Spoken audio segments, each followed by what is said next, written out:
नमस्कार दोस्तों, आज हम एक ऐसी पुस्तक की यात्रा शुरू कर रहे हैं जिसने दुनिया भर के करोड़ों लोगों की सोच बदल दी। Man's search for meaning. लेखक हैं विक्टर ई फ्रैंकल। ये सिर्फ एक किताब नहीं है, यह मानव आत्मा की ताकत की कहानी है।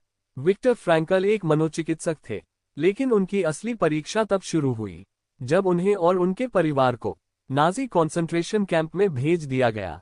ऑश्विट्ज़, एक ऐसा नाम जो इतिहास के सबसे भयावह अध्यायों में से एक है। वहां लोगों से सब कुछ छीन लिया जाता था, उनका घर, उनकी पहचान, उनका परिवार, यहां तक कि उनका नाम भी। लेकिन फ्रैंकल कहते हैं, एक चीज उनसे कभी नहीं छीनी जा सकती थी, और वह है अपना दृष्टिकोण चुनने की स्वतंत्रता।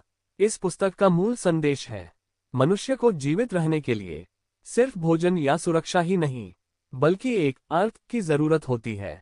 अगर जीवन में अर्थ है तो व्यक्ति सबसे कठिन परिस्थितियों में भी जी सकता है। फ्रैंकल ने देखा कि जिन कैदियों के पास जीने का कोई उद्देश्य था, कोई अधूरा सपना था, कोई प्रिय व्यक्ति था जिससे मिलने की आशा थी, वे मानसिक रूप से अधिक मजबूत थे। ये पुस्तक 2 भागों में बनती है। पहला भाग कैंप में उनके अनुभव, दूसरा भाग उनकी विकसित की हुई थेरेपी, जिसे कहते हैं लोगोथेरेपी। लोगोथेरेपी का आधार है, मनुष्य की सबसे बड़ी इच्छा सुख नहीं है, बल्कि अर्थ है। आज की दुनिया में जहां लोग बाहर से सफल दिखते हैं, लेकिन भीतर खालीपन महसूस करते हैं, ये किताब और भी ज्यादा प्रासंगिक हो जाती है। ये हमें सिखाती है, दर्द से भागना समाधान नहीं है, बल्कि दर्द में अर्थ ढूंढना मनुष्य की असली शक्ति है। इस सीरीज में हम स्टेप बाय स्टेप इस पुस्तक की यात्रा करेंगे, और शायद इस सफर के अंत तक आप अपने जीवन के अर्थ को नए दृष्टिकोण से देख पाएं। चलिए अब कहानी शुरू करते हैं। Arrival at Auschwitz shock phase. Train कई दिनों से चल रही थी, भीड़ से भरी हुई, अंदर घुटन, भूख, डर और अनिश्चितता। किसी को नहीं पता था आगे क्या होने वाला है। फिर ट्रेन रुकी, बाहर बोर्ड पर लिखा था ऑश्विट्ज़। यहीं से शुरू हुआ जीवन का सबसे भयावह अध्याय। जैसे ही कैदियों को उतारा गया, उनसे सब कुछ छीन लिया गया, उनके कपड़े, उनकी निजी वस्तुएं, यहां तक कि उनके बाल भी काट दिए गए।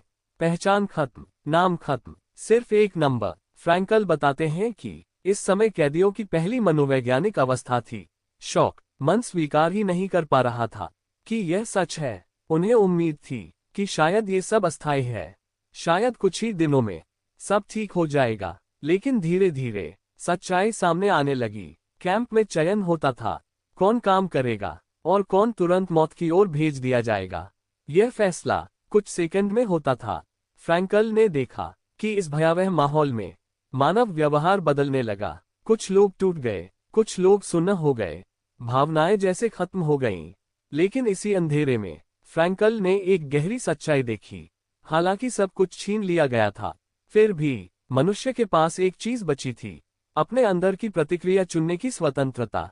वह कहते हैं, Everything can be taken from a man but one thing, the last of the human freedoms, to choose one's attitude in any given set of circumstances।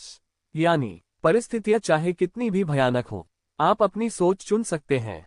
Shock phase के दौरान कई लोग मानसिक रूप से टूट गए, लेकिन कुछ लोग अंदर ही अंदर खुद से कह रहे थे, मुझे जीवित रहना है, मुझे इस अनुभव को समझना है, मुझे इसका अर्थ ढूंढना है।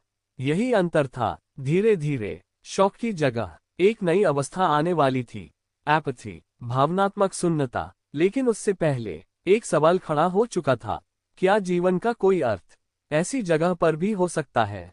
और इसी सवाल का जवाब इस पूरी किताब में छिपा है। अगले भाग में हम देखेंगे कैसे मनुष्य अत्यधिक पीड़ा में भी अर्थ खोज सकता है।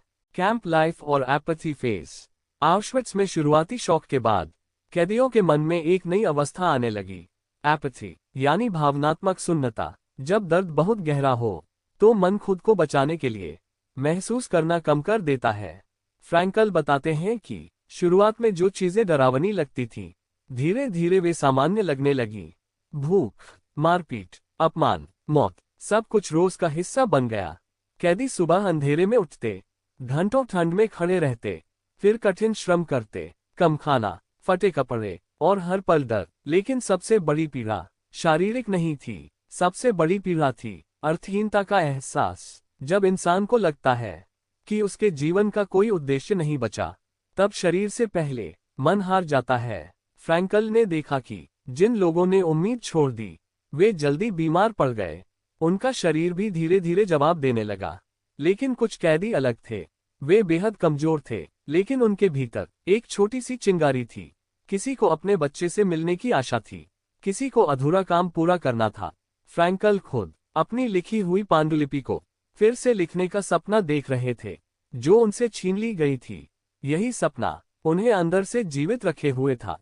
एपैथी का मतलब था भावनाओं का धीमा पड़ जाना। कैदी दूसरों की मौत देखकर रोते नहीं थे, वे बस देखते थे जैसे ये सब सामान्य हो। ये सुन्नता मन का बचाव था, लेकिन फ्रैंकल ने पाया कि इसी सुन्नता के बीच भीतरी स्वतंत्रता अभी भी मौजूद थी। कैंप में सब कुछ नियंत्रित था। आप कब उठेंगे, क्या खाएंगे, कितना काम करेंगे, लेकिन एक चीज नियंत्रित नहीं थी, आप कैसे सोचेंगे। फ्रैंकल अक्सर कल्पना करते थे कि वे एक दिन क्लासरूम में खड़े हैं और छात्रों को इन अनुभवों के बारे में पढ़ा रहे हैं। वह खुद को भविष्य में देख रहे थे। ये कल्पना उन्हें वर्तमान दर्द से ऊपर उठने की शक्ति देती थी। उन्होंने महसूस किया, मनुष्य बाहरी परिस्थितियों से बड़ा है। अगर उसके पास जीने का कारण है, तो वह लगभग हर परिस्थिति सह सकता है। कैंप में कुछ लोग अपनी रोटी का टुकड़ा दूसरों को दे देते थे। ये छोटा सा कार्य साबित करता था कि मानवता पूरी तरह मरी नहीं थी। फ्रैंकल कहते हैं, मनुष्य से सब कुछ छीना जा सकता है, लेकिन उसके अंदर की अंतिम स्वतंत्रता नहीं। एपैथी फेज एक परीक्षा थी। क्या आप सुन्न होकर हार मान लेंगे, या इस सुन्नता के बीच भी अर्थ खोजेंगे। कैंप का जीवन हर दिन मानव आत्मा की परीक्षा ले रहा था, और इसी परीक्षा में फ्रैंकल ने एक सिद्धांत जन्म लेते देखा। मनुष्य का मुख्य प्रेरक बल सुख नहीं है, बल्कि अर्थ है। अगले भाग में हम देखेंगे कैसे फ्रैंकल ने इन अनुभवों से लोगोथेरेपी का सिद्धांत विकसित किया, और कैसे साधारण जीवन में भी हम उसी अर्थ की खोज कर सकते हैं। इनर फ्रीडम अंतिम स्वतंत्रता। कॉन्सेंट्रेशन कैंप में सब कुछ नियंत्रित था। आप कब जागेंगे, क्या पहनेंगे, कितना काम करेंगे, कितना खाएंगे, सब तय था। लेकिन विक्टर फ्रैंकल ने उस भयावह वातावरण में एक ऐसी सच्चाई खोजी जो आज भी दुनिया को प्रेरित करती है। वह कहते हैं, मनुष्य से सब कुछ छीना जा सकता है, लेकिन एक चीज नहीं, परिस्थितियों के प्रति अपना दृष्टिकोण चुनने की स्वतंत्रता। यही है इनर फ्रीडम। जब कोई व्यक्ति अत्यधिक पीड़ा में होता है, तो उसे लगता है कि अब उसके पास कोई नियंत्रण नहीं बचा। लेकिन फ्रैंकल ने महसूस किया, बाहरी नियंत्रण खत्म हो सकता है, भीतरी नियंत्रण नहीं। कैंप में कई लोग क्रोध और नफरत से भर गए। कुछ लोग टूट गए, कुछ ने उम्मीद छोड़ दी, लेकिन कुछ ऐसे भी थे जो कठिनाइयों के बीच भी दूसरों की मदद करते थे, अपनी रोटी का टुकड़ा बांटते थे, किसी को सांत्वना देते थे। ये साबित करता था कि परिस्थितियां इंसान को पूरी तरह परिभाषित नहीं करती, उसकी प्रतिक्रिया करती है। फ्रैंकल कहते हैं, दर्द से बचा नहीं जा सकता, लेकिन हम तय कर सकते हैं कि हम उस दर्द को कैसे अर्थ देंगे। अगर हम सोचें, यह मेरे साथ क्यों हो रहा है, तो हम पीड़ित बन जाते हैं। लेकिन अगर हम सोचें, मैं इस स्थिति में भी क्या सीख सकता हूं, तो हम मजबूत बन जाते हैं। फ्रैंकल ने खुद को अक्सर भविष्य में कल्पना किया। वह सोचते थे, एक दिन वह इन अनुभवों को दुनिया को बताएंगे। वह छात्रों को समझाएंगे कि मनुष्य की असली शक्ति उसकी भीतरी स्वतंत्रता में है। ये कल्पना उन्हें वर्तमान दर्द से ऊपर उठाती थी। इनर फ्रीडम का मतलब है, परिस्थितियां आपको नियंत्रित न करें। आपका मन आपका अपना क्षेत्र है। अगर आप उसे नकारात्मकता से भर देंगे, तो आप दो बार पीड़ित होंगे, एक बार बाहरी दर्द से और दूसरी बार अपनी सोच से। लेकिन अगर आप अपने विचारों को संभाल लें, तो आप अंधेरे में भी एक रोशनी देख सकते हैं। फ्रैंकल ने यह भी कहा, जीवन हमसे सवाल पूछता है। हम अक्सर पूछते हैं, जीवन का अर्थ क्या है, लेकिन असल सवाल है, इस परिस्थिति में जीवन मुझसे क्या अपेक्षा कर रहा है। जब हम ये समझ लेते हैं, तो हम शिकायत करना छोड़ देते हैं और जिम्मेदारी लेना शुरू कर देते हैं। इनर फ्रीडम जिम्मेदारी के साथ आती है। आप अपनी प्रतिक्रिया के लिए खुद जिम्मेदार हैं। ये सुनना आसान नहीं है, लेकिन यही सच्ची परिपक्वता है। कैंप में जब किसी को अपमानित किया जाता था, तो उसके पास दो विकल्प थे, घृणा में डूब जाना या अपनी गरिमा बनाए रखना। कुछ लोगों ने अपनी गरिमा चुनी और वही मानव आत्मा की जीत थी। इनर फ्रीडम किसी भी परिस्थिति में आपका सबसे बड़ा हथियार है। यह आपको पीड़ित से विजेता बना सकती है। अगले भाग में हम जानेंगे कैसे इसी अनुभव से फ्रैंकल ने लोगोथेरेपी का सिद्धांत विकसित किया और क्यों विल टू मीनिंग मानव जीवन की सबसे बड़ी प्रेरक शक्ति है। मीनिंग ऑफ लव और होप, प्रेम और आशा की शक्ति। कॉन्सेंट्रेशन कैंप की ठंडी, कठोर और अमानवीय दुनिया में जहां हर दिन संघर्ष था, वहां विक्टर फ्रैंकल ने एक ऐसी शक्ति को महसूस किया जो किसी भी अत्याचार से बड़ी थी।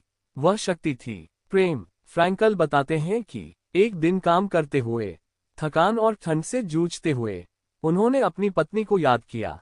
उन्हें नहीं पता था कि उनकी पत्नी जीवित है या नहीं। कोई संपर्क नहीं था, कोई खबर नहीं थी, लेकिन उस क्षण उन्हें एक गहरी अनुभूति हुई। प्रेम केवल किसी व्यक्ति की उपस्थिति पर निर्भर नहीं करता। प्रेम एक आंतरिक अनुभव है। उन्होंने महसूस किया कि भले ही सब कुछ छिन गया हो, लेकिन किसी प्रिय व्यक्ति के प्रति प्रेम मन के भीतर जीवित रह सकता है और वही प्रेम उन्हें जीवित रहने की शक्ति दे रहा था। फ्रैंकल कहते हैं, मनुष्य की मुक्ति प्रेम में है और प्रेम के माध्यम से है। जब हम किसी से सच्चा प्रेम करते हैं, तो हम उसके सर्वोत्तम रूप को देखते हैं, हम उसकी संभावनाओं को पहचानते हैं और उसी दृष्टि से हम स्वयं को भी मजबूत पाते हैं। कैंप में जब शरीर कमजोर हो चुका था, तब प्रेम ही मानसिक शक्ति का स्रोत बना। इसके साथ ही फ्रैंकल ने आशा की शक्ति को भी समझा। उन्होंने देखा कि जिन कैदियों ने भविष्य में किसी उद्देश्य की कल्पना की, वे अधिक समय तक टिक पाए। किसी को अपने बच्चे से मिलने की आशा थी, किसी को अधूरी किताब पूरी करनी थी, किसी को अपने परिवार को फिर से देखना था। जब तक भविष्य में कोई कारण था, तब तक वर्तमान का दर्द सहने योग्य था। लेकिन जब किसी ने उम्मीद छोड़ दी, तो उसका शरीर भी जल्दी हार गया। फ्रैंकल कहते हैं, मनुष्य क्यों जान ले तो वह कैसे सह सकता है।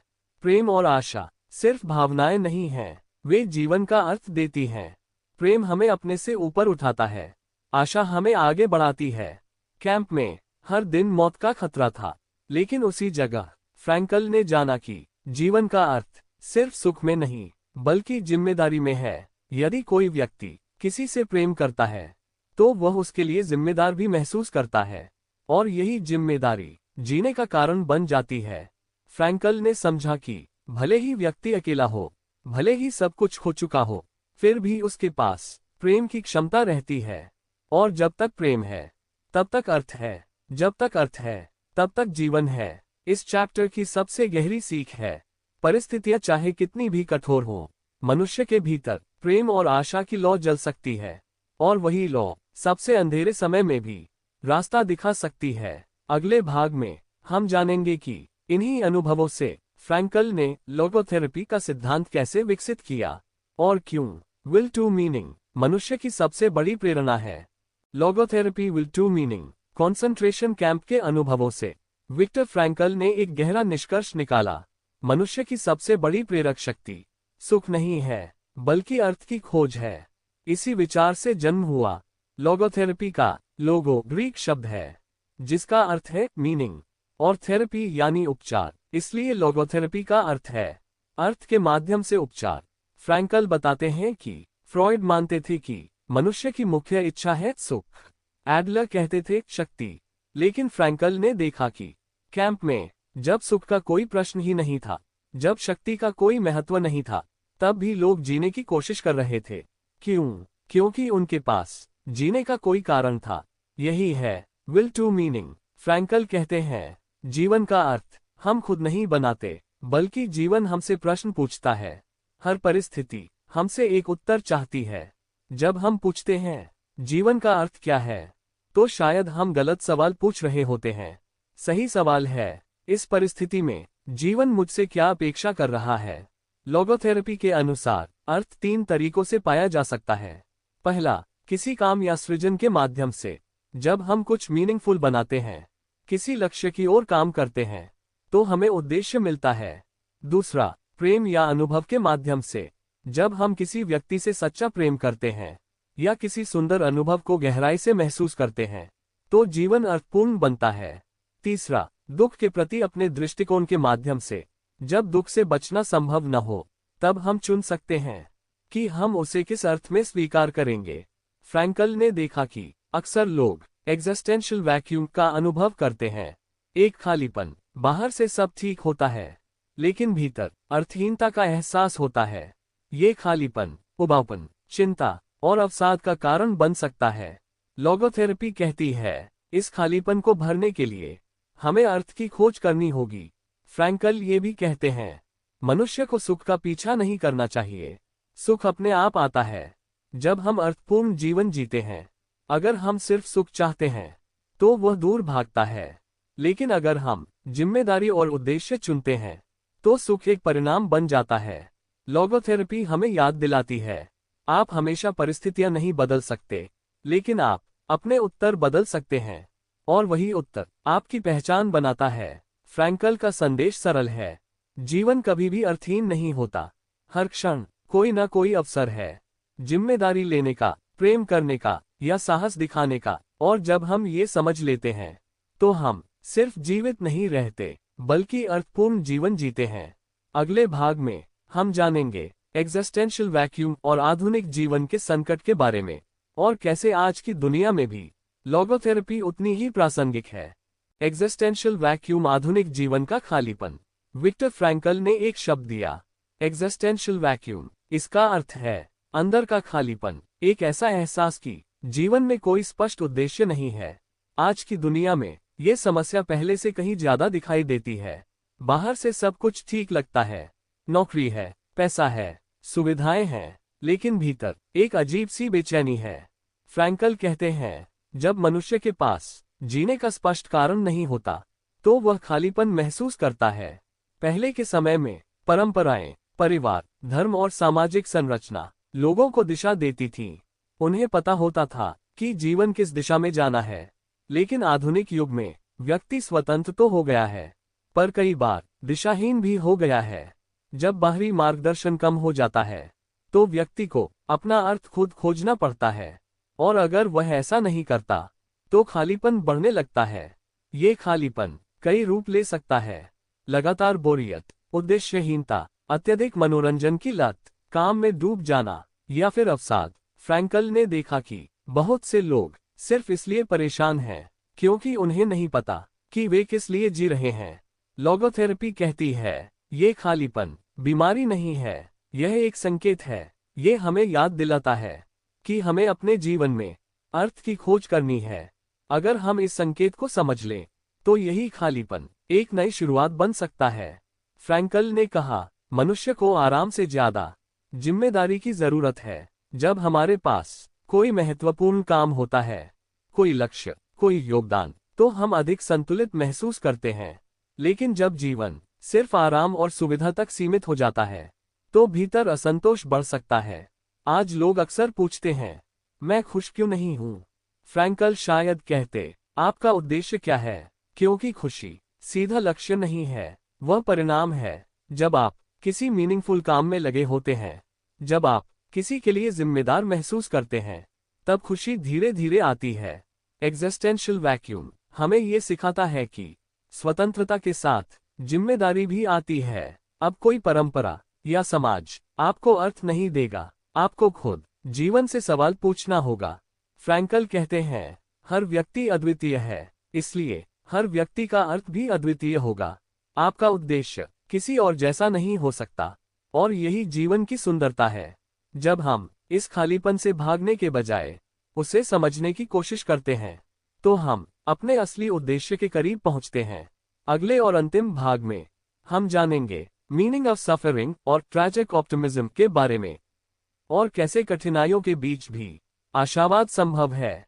मीनिंग ऑफ सफरिंग और ट्रैजिक ऑप्टिमिज्म, विक्टर फ्रैंकल की पूरी पुस्तक एक गहरे सवाल के इर्द गिर्द घूमती है।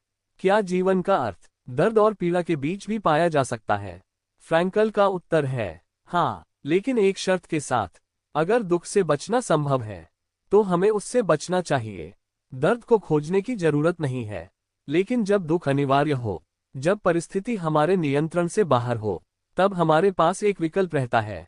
हम उस दुख को किस अर्थ में स्वीकार करते हैं? फ्रैंकल कहते हैं, दुख स्वयं में महान नहीं है, लेकिन दुख के प्रति हमारा दृष्टिकोण हमें महान बना सकता है। कैंप में दर्द हर दिन था, लेकिन कुछ लोगों ने उस दर्द को अपने चरित्र की परीक्षा के रूप में देखा। उन्होंने सोचा, मैं इस परिस्थिति में भी कैसा इंसान बनूंगा। यही सोच उन्हें भीतर से मजबूत बनाती थी। फ्रैंकल ने एक और शब्द दिया, ट्रैजिक ऑप्टिमिज्म। इसका अर्थ है त्रासदी के बीच भी आशावादी रहना। यह अंधी सकारात्मकता नहीं है। ये नहीं कहता कि सब कुछ ठीक है, बल्कि यह स्वीकार करता है, हाँ, जीवन में दर्द है, हाँ, नुकसान है, हाँ, असफलता है, लेकिन फिर भी जीवन में अर्थ संभव है। ट्रैजिक ऑप्टिमिज्म 3 चीजों को स्वीकार करता है। पहला, दुख। दूसरा, गिल्ट या पछतावा। तीसरा, मृत्यु। ये तीनों जीवन का हिस्सा हैं, लेकिन इन सब के बीच मनुष्य के पास चुनाव की स्वतंत्रता है। वह चुन सकता है कि वह दुख से टूटेगा या उससे सीखेगा। फ्रैंकल कहते हैं, जीवन हमसे कभी भी अर्थ छीनता नहीं है। परिस्थितियां बदलती हैं, लेकिन हर क्षण एक नया उत्तर देने का अवसर है। अगर हम बीमार हैं, तो हम साहस चुन सकते हैं।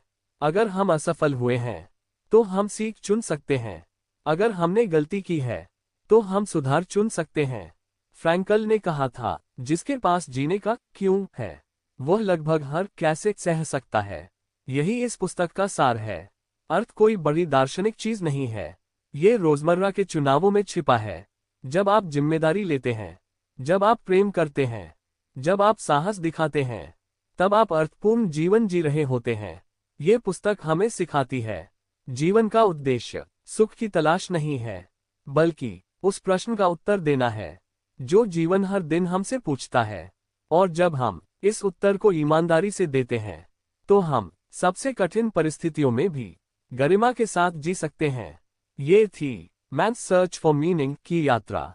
एक ऐसी यात्रा जो अंधेरे से शुरू होती है, लेकिन अंत में मानव आत्मा की रोशनी दिखाती है। हमने इस पूरी यात्रा में देखा कि विक्टर फ्रैंकल ने इतिहास के सबसे अंधेरे समय में भी एक ऐसी रोशनी खोजी जो आज भी मानवता को दिशा देती है। उन्होंने हमें सिखाया, जीवन का अर्थ परिस्थितियों पर निर्भर नहीं करता, वह हमारे चुनावों पर निर्भर करता है। जब सब कुछ छिन जाए, तब भी एक चीज हमारे पास रहती है, अपना दृष्टिकोण चुनने की स्वतंत्रता। ये पुस्तक हमें याद दिलाती है कि दुख अंत नहीं है, अर्थ की खोज दुख को भी शक्ति में बदल सकती है। आज की दुनिया में जहां लोग बाहर से सफल दिखते हैं, लेकिन भीतर खालीपन महसूस करते हैं, फ्रैंकल का संदेश और भी महत्वपूर्ण हो जाता है। जीवन हमसे पूछता है, तुम इस परिस्थिति में क्या उत्तर दोगे? और हर दिन हम अपने कर्मों, अपने साहस और अपने प्रेम के माध्यम से उस प्रश्न का उत्तर देते हैं। अगर आपके जीवन में कठिन समय चल रहा है, तो याद रखिए, शायद यही समय आपके अर्थ को जन्म दे रहा है। अपने जीवन के क्यों को खोजिए, क्योंकि जब क्यों स्पष्ट होता है, तो कैसे आसान हो जाता है। धन्यवाद इस पूरी यात्रा में साथ देने के लिए। अगर यह सार आपको प्रेरित करे, तो इसे आगे बढ़ाए, क्योंकि शायद किसी और को भी अपने जीवन का अर्थ खोजने की जरूरत हो।